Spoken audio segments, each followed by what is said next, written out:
This is Land of Havilah, Psalm 59 is 17 verses. Verse 1. For the chief musician, to the tune of Do Not Destroy, a poem by David when Saul sent and they watched the house to kill him. Comment, this is the third psalm in a row to the tune of Do Not Destroy. There's a fourth one, which is Psalm 75. David was inspired by the occasion when, quote, Saul sent messengers to David's house to watch him and to kill him in the morning, 1 Samuel 19:11. David's wife, Michal, tipped him off. Then, quote, Michal let David down through the window. He went away, fled, and escaped, 1 Samuel 19:12. It was one of many times God preserved David. Now, keeping in mind that David needs protection from secret enemies, from stalkers, from those who would ambush him without notice, he says, still in verse 1, Deliver me from my enemies, my God. Set me on high from those who rise up against me. Deliver me from the workers of iniquity. Save me from the bloodthirsty men. For behold, they lie in wait for my soul. The mighty gather themselves together against me, not for my disobedience, nor for my sin, Yahweh. I've done no wrong, yet they're ready to attack me. Rise up, behold, and help me. Comment regarding what's coming up. Israel were the people of God in theory. According to God's design for them, they were, quote, my own possession from among the peoples, for all the earth is mine, and you shall be to me a kingdom of priests and a holy nation. Exodus 19:5 and 6. So in the mind of an Israelite, they and those who joined them, if they were righteous, were God's people. In contrast, the nations, which is Goyim in Hebrew, also translated Gentiles, were the wicked. But even at the time, they realized it wasn't a perfect construct. They knew some Israelites were wicked, and some foreigners, such as King Hiram of Tyre, who helped build the temple, were righteous. But still they used Israel as another word for righteous and the nations as another term for the wicked. In the same way we use the terms church and world today.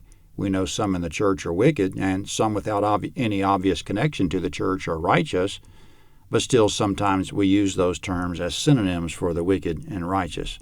That in mind, verse 5, You, Yahweh God of armies, the God of Israel, rouse yourself to punish the nations. Show no mercy to the wicked traitors. Selah.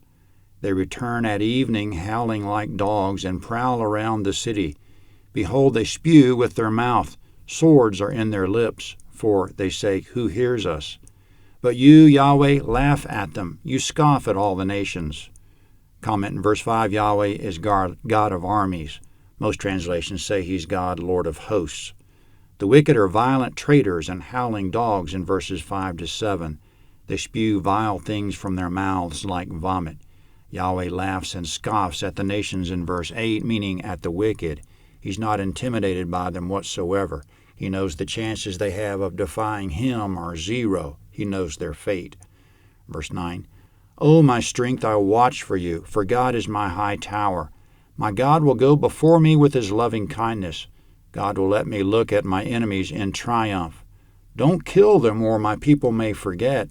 Scatter them by your power and bring them down, Lord, our shield. Comment in verse 11, Don't kill them, or my people may forget. In other words, surprising as it is, the wicked serve a useful purpose. Their wickedness reminds us of God's righteousness. So for that reason, and probably others, the Lord hasn't wiped them out already. Again, don't kill them, or my people may forget.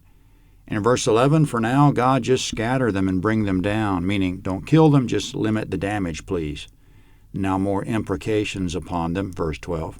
For the sin of their mouth and the words of their lips, let them be caught in their pride, for the curses and lies which they utter. Consume them in wrath, consume them, and there'll be no more. Let them know that God rules in Jacob, to the ends of the earth, Selah. At evening let them return, let them howl like a dog and go around the city. They shall wander up and down for food and wait all night if they aren't satisfied. Comment in verses 14 and 15, the wicked live the life of filthy stray dogs. They wander around looking for opportunity and finding none in the day, prowl the city all night, howling and still looking until their appetite for evil is temporarily satisfied. Now to the bright conclusion, full of faith in God, verses 16 and 17.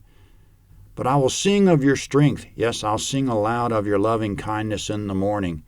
For you have been my high tower, a refuge in the day of my distress. To you, my strength, I'll sing praises. For God is my high tower, the God of my mercy. Comment Psalm 60 is next.